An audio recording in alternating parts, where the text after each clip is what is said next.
Recording. He's such a trooper with these videos. Look here, okay? Yes, Not ma'am. here. Here.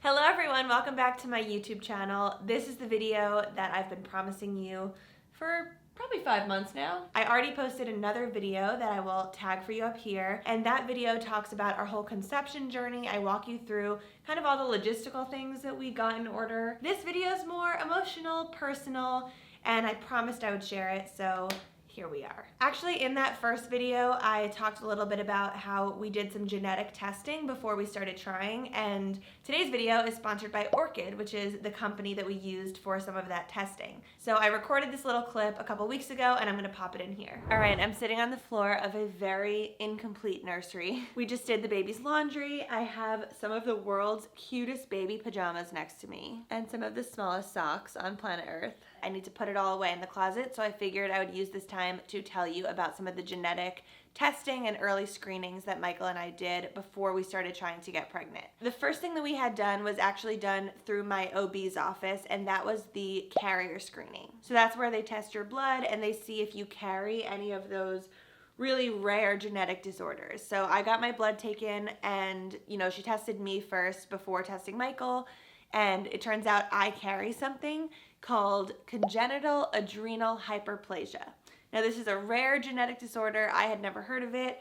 I'm a carrier of it, which being a carrier doesn't mean you have it. So I don't have the disease, I just carry it. So if Michael were to also carry the same disorder, then our child would have a greater risk of being affected by it. Michael went in to get his test, and as it turns out, he carries something else. Not the same one as me, so we were all set with that. So that's the carrier screening. Then there's another type of screening. This one I heard about from a friend, and you can do this one at home with just your saliva. The company's called Orchid. Apparently, it's the only physician-approved advanced preconception screening that couples can take from home. I thought the carrier screening from my doctor was comprehensive, but it turns out that the carrier screening only screens like 2% of your genome for these really, really rare genetic disorders, whereas the Orchid test analyzes 100% of both partners' genomes just using the saliva. And then it gives you a report letting you know if your future child will be at a high risk for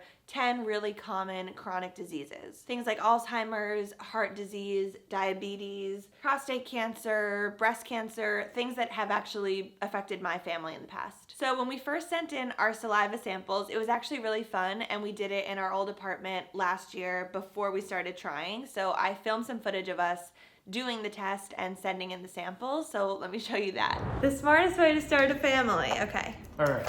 Register your kits. I did that for us. Don't chew gum, brush your teeth, eat or drink for 30 minutes, okay? Rub your cheeks for 1 minute to stimulate your saliva glands.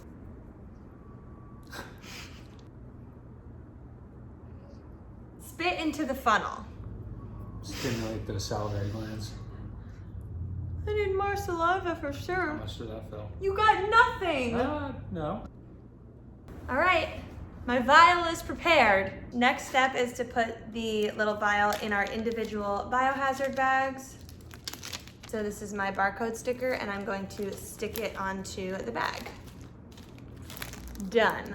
Place them into the prepaid return mailer and drop it in the mail. You're all set. We will send you an email in under 8 weeks when your results are ready. So it was actually pretty fun to do, and we got our results, and I will pop them up on the screen for you right here. But what you're seeing is our couple's report. I just wanted to show you what a sample report would look like. And it basically tells you your child's risk of developing these conditions. And then it also charts your child's risk against the average risk in the population. Some couples might choose to make some early lifestyle choices and changes around things like diet or exercise or environmental exposures. Other couples might get their results and then consider doing IVF or like follow-up embryo screenings. And then once you have your result, you can get paired with a genetic counselor who can look at your results with you and help figure out what works best for you. It really gave us some early peace of mind throughout what is otherwise a very uncertain process. This genetic testing was particularly important to us, especially considering we're both of Jewish descent,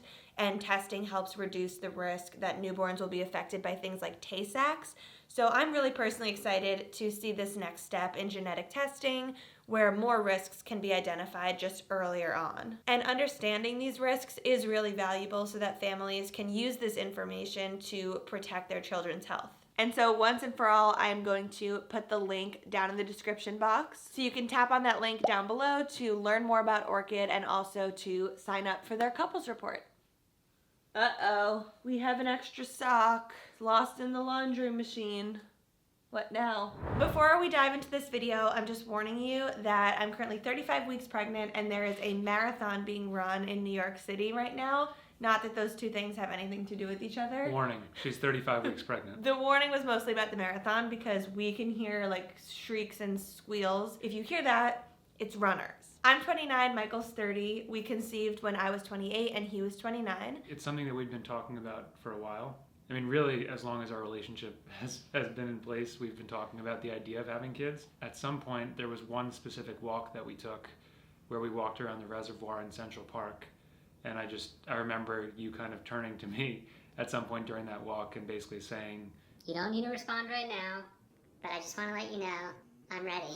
And it was very clear what you were talking about. I think that was the conversation that really set this in motion. We started dating 12 years ago, and I actually remember being very early on in our relationship. Wouldn't it be really great if we got married in 2019, which would be our 10-year anniversary together, and we ended up doing that. We didn't think too much about kids afterwards because the truth is, at least in the circles that we run in, like the people in our lives and our friends, we are definitely on the young side in terms of marriage and kids. But I just know that the idea of us starting a family started to live at the forefront of my mind. I think COVID also played a big role in it. I know for me, spending a lot of time just the two of us together, I just need to get, some intermediary, a third person in this mix so that I spend a little bit less time with Lucy.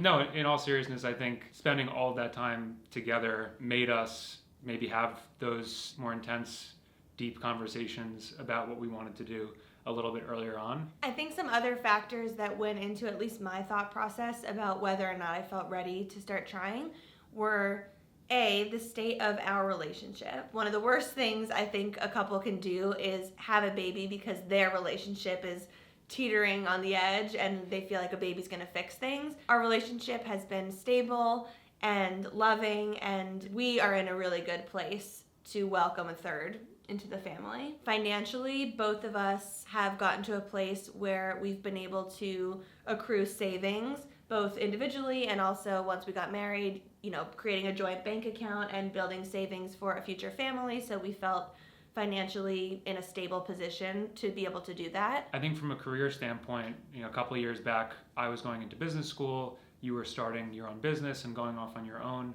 leaving Refinery 29. And so I think it wouldn't have made sense at that point and didn't feel like the right move to have a kid or consider it at that point. But now that we're removed from that, I'm past business school, you've got a amazing business, it just made a lot of sense to do it now. I know a lot of people that have kids say that they were not really kid people before they had kids, and then they of course became kid people for their own kids. I have been a child/baby person my whole life, and I've actually never had a child or a baby in my life that's been really, really close to me that I've seen all the time that I could have any sort of hand in raising. So the idea of having a child is just so beyond exciting to me. It was a very positive thought process. And I think the last thing I'll say is that when we both started the process of trying, we didn't know how long this was gonna take. We kind of thought, it could take our first period cycle before we get pregnant, which is ultimately what happened.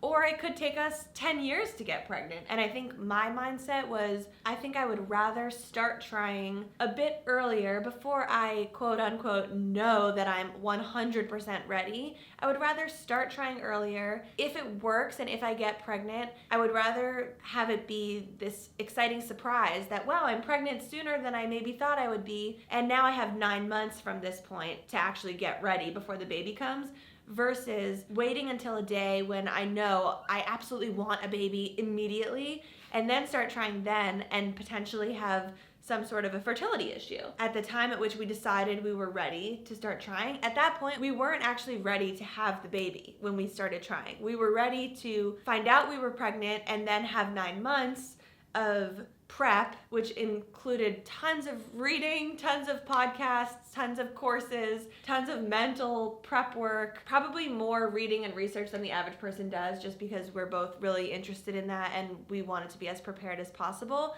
But if we had just been handed a baby the day we had gotten pregnant, I don't think we would have been ready for it. I don't know that you're ever quote unquote ready. It's all about just having the right conversations, being in the right state of mind so that you're ready, I think, to adapt to whatever the situation is. And even the idea of being pregnant, I had a couple friends that had been pregnant. I had known people in my life that had been pregnant, but it's not really something that you necessarily can be ready for until it's you going through it and until your brain is the brain that's being consumed with thoughts about this 24/7. Even Michael, even my partner who lives with me, who's with me, who's watching me go through this, he doesn't even understand 100% what psychologically, physically, mentally, like, I don't know, what all that's happening with me. He is still kind of going about his normal life. He's doing his work. He's supporting me and helping me and doing the dishes every night because my inner thighs hurt too much to stand for that long. But he is also just not me. He doesn't feel the fact that right now I have a bone sticking in my rib and I'm trying to push it down. And even if I take his hand and I put it here, it's just not the same as being the person who's going through it. And that was something I don't think I personally could have prepared for in any way. I think in order to get pregnant and have a baby, you kind of need to be a little bit excited by, if not excited by, at least open and willing and ready to step into the unexpected, because there's kind of no way to know what's coming here. The only other thing I would add is that it was nice that we didn't have any pressure from our families or anyone else around us, so we could really follow whatever timeline felt right to us. Anyone who's watched any of your videos knows how close you are with your entire family, and I'm the same with mine. And so to have everyone kind of broadly around New York City to help support us in whatever way can be beneficial to us is really powerful. Yeah, I think that's actually another good point, is knowing we had that support system in place made it a lot easier for us to make the decision to dive in and get started. Of course, a lot of people have kids when they don't have any family nearby, or a lot of people have moved away from family and then choose to have kids without that support system of family. But even if it's not your immediate family, even having close friends or confidants or just people around you that can help support you, specifically in your early days of being postpartum. And, I've just heard a lot about asking to set up a meal train with your friends and having people come over and help do the dishes. And, while you're really taking care of a newborn in those early days, having people that you trust around. I'm totally grateful to our families and the fact that we have 2 families nearby. That definitely makes choosing to have kids a lot easier. Ugh, the camera battery is dying. Should I just change it now? I don't know how long it's gonna last. Let me just change it. Be right back. Oh man, it's now not in the same place. Oh. Who's in charge of this shoot? What's happening? I'm in charge. Welcome back. What's new? We're back, and part 2 of this video is us sharing the whole story of us finding out that we were pregnant, because I actually don't think I shared this in too much detail. I maybe put a couple video clips of us hugging in the bathroom, but I didn't actually share the story of how that whole thing went down. We're pregnant?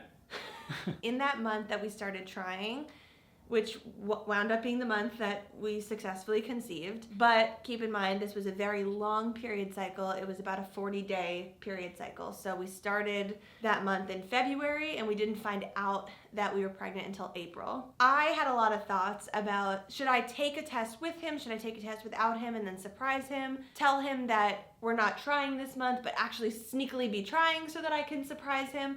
I just had so many different thoughts. Wait, what? There were some thoughts in my head Okay. of maybe I'll tell him, I'm not ovulating right now when I am ovulating. See if I get pregnant and then surprise him and be like, surprise, I was ovulating. It's good to know. You guys know how I told my twin sister I was pregnant, which took place in a very hilarious video. I'll share it for you up here. And my initial thought was maybe I should do something like that to tell Michael.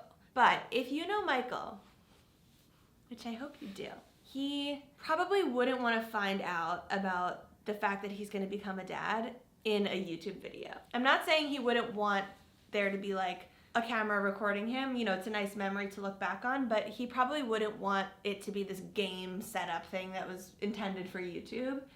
He's actually more of kind of like chill, off camera, wanting to have it be authentic and real and in the moment and not a big game or a big setup. And I kind of always did envision that, you know, I would take a test by myself, I would find out I was pregnant, I would go to a store and buy, you know, a shirt that says #1 dad, and then I would come home and I would tell him I had a gift for him and he would open it and be surprised. That's kind of how I always envisioned it happening. But it became very clear to me that Michael didn't want me to find out first and be surprising him, but he wanted us to have the experience together. So what I will say is in that cycle, we were timing our ovulation. We did the deed around the ovulation window, and then we were in that 2-week wait, which anyone who's in the trying to conceive world understands and knows the acronym TWW. It's the 2-week wait between your ovulation and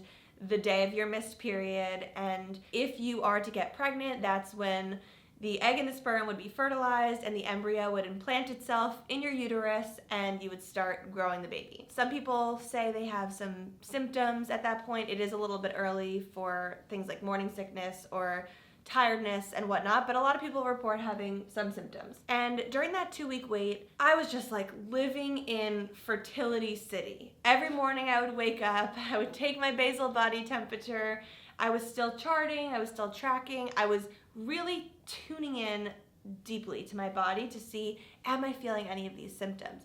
Am I noticing bloating? Am I noticing tiredness? Do I feel the egg and the sperm uniting inside of me? At about 1 week into that 2-week wait, which is around the point when they say the embryo would be implanting if it was fertilized, around that point, I actually am convinced that I felt the implantation happening. Some people say that this is not a crazy thought. Some people say that you actually can feel a slight pinch, and I am telling you, with my heart of hearts, I was pinched.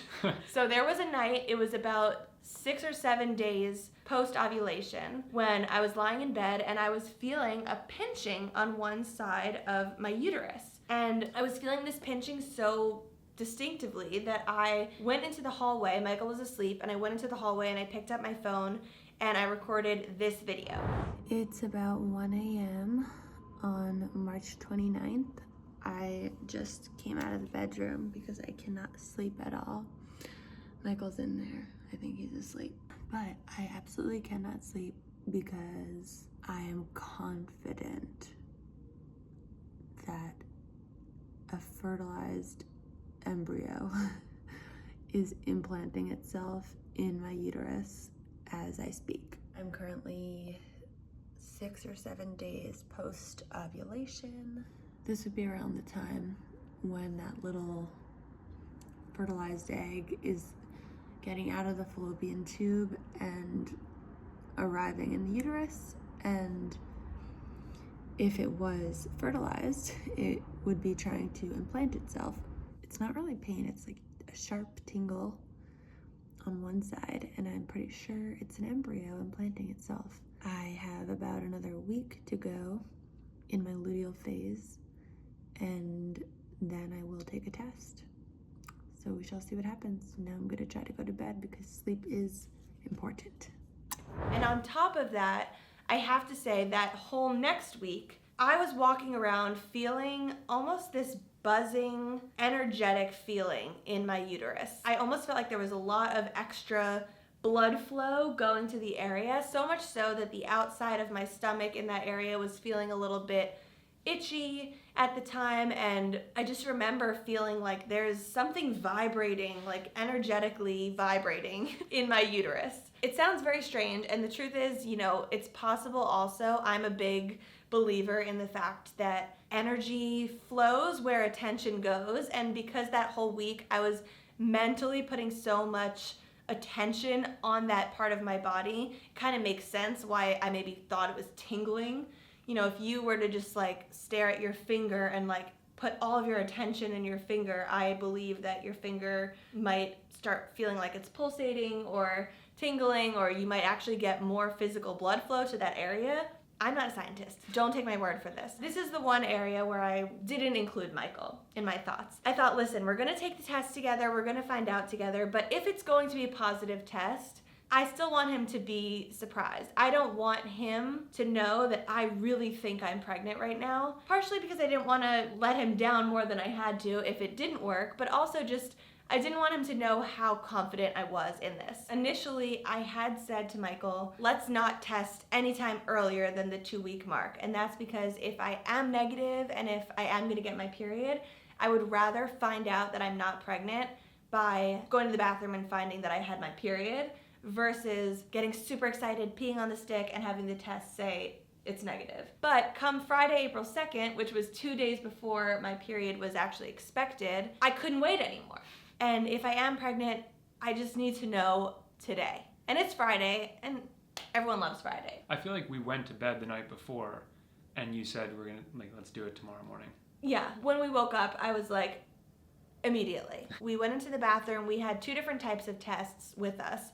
One was the type of test that shows the 2 lines on it. And for people who don't know what pregnancy tests are like, when you pee on the stick, if you see 1 line, it means you're not pregnant. And if you see 2 lines, it means you are pregnant. Even if that second line shows up very faintly, it still is a positive.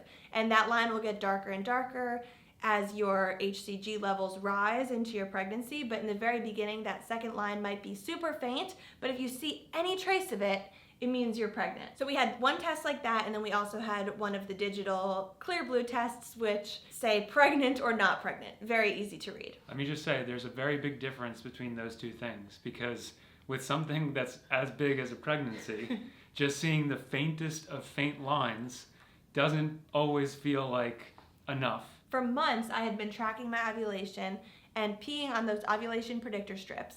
And when it comes to the ovulation strips, every single time you pee on it, you see 2 lines appear. You're trying to determine which line is darker. And so for months, I had been testing my ovulation and running out to Michael with these strips, showing him 2 lines and saying, which one's darker? And we had been looking at them up close, taking pictures of them and zooming in. And now all of a sudden I'm asking him to look at a test where one of the lines is very faint and he has to assume that's positive. Lucie decides to put this on me, and she says, you're gonna check, I can't look. So you just take a look at it, tell me if there's a line there, and then we'll know if I'm pregnant. Okay, great. I was very happy to do it. She pees on the thing, we wait the amount of time, whatever, and I have the thing in front of me. It's ready, so there's been enough time that's passed. And I look at it, right up close, and sure, there's like a faint line, but you can barely call it that. Like, it might as well not even be there. All I remember thinking about in my head is like, I don't want to all of a sudden turn around and be like, you're pregnant. It's obviously a huge thing to say. This is a huge moment in our lives. And I don't want to get your hopes up and get our collective hopes up when I don't know if this is like a mistake on that there's a line.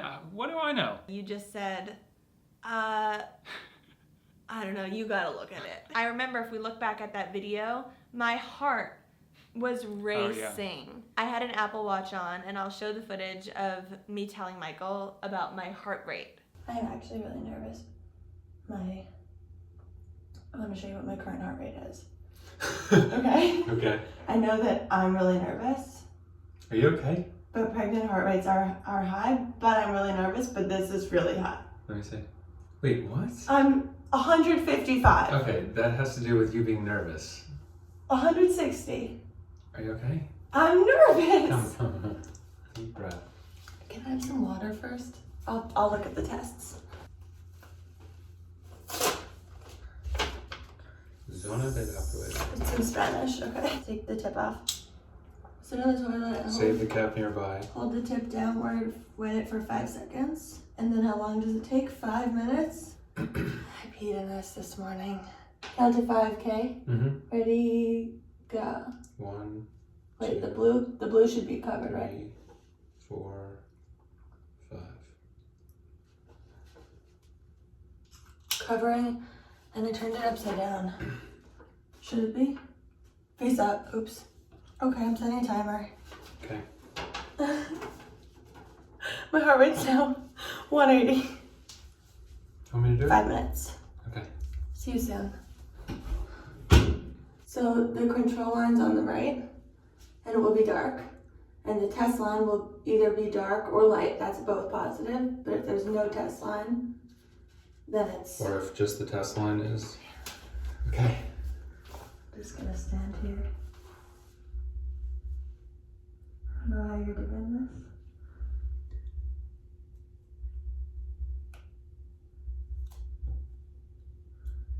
I don't know how you're doing this. All right, so you can take a look. What? Take a look. It's positive. Is it? Yes! It's very faint. Mike, if there's even a faint trace, then it's positive. We have to use this one now. I don't... Okay. I haven't had a lot of experience with this, obviously. This is the first time I've gone through this. And I think in the media or in movies or whatever, in my head, it's always been you just see something that says pregnant or not pregnant. Anyway, I looked at it and I said, it's positive. But even still, I completely agreed with Michael.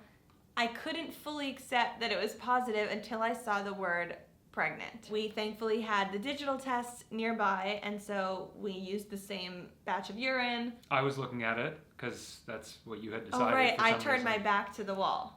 Yeah. Or I turned my face to the wall. I think I was looking over your shoulder or something like that. We were hugging. Yeah. And I remember, I think, turning it over and seeing that it said pregnant. And yeah, I just had a second or a few seconds or something where you didn't know and I did. In that moment, that was the first time that I for sure knew that you were pregnant and that we were gonna have a baby and go through this amazing journey together. I don't think I told you. I think I just said, look at it. When ready to test, remove the digital pregnancy test stick from the foil wrapper and take off the blue cap. Use the test right away. Place the absorbent tip in your urine stream for 5 seconds only. Or instead, place the absorbent tip in a sample of urine collected in a clean, dry container for 20 seconds only. Okay. I'm shaking.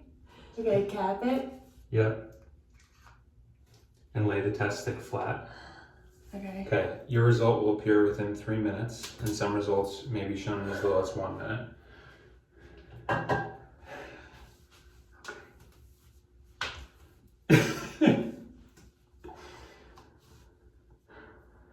My heart rate is 118.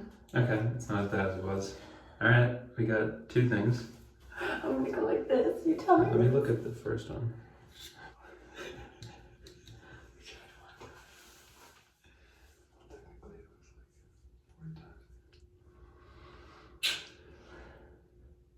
Oh my god, Lucie. Look at it. What does it say? No!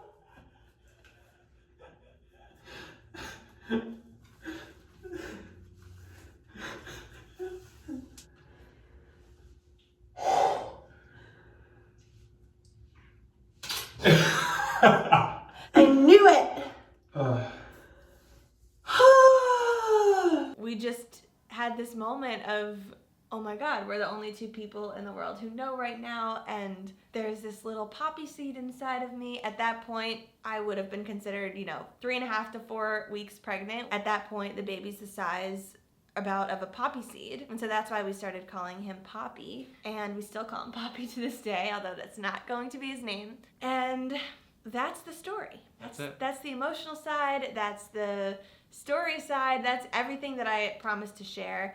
I really hope that anyone out there who's going through the conception journey found this video entertaining, useful in some way. I am sending so much love to everyone out there who is trying to conceive and struggling. I know that is such a sensitive topic, and I'm just sending my love to anyone out there who is having difficulty on this journey. I'm sprinkling all the baby dust on you because I know that your day is coming to get this positive test, and I'm so excited to hear about it when you do. Michael, thank you for coming back to my channel. It's been a real pleasure as always. Let us know what you thought of the video down below, and let us know if you have any more questions. We're an open book. Actually, I'm an open book. He's a little closed, I'm but pretty closed. I can pry his pages open if we need to. Bye. We're still here. Ah!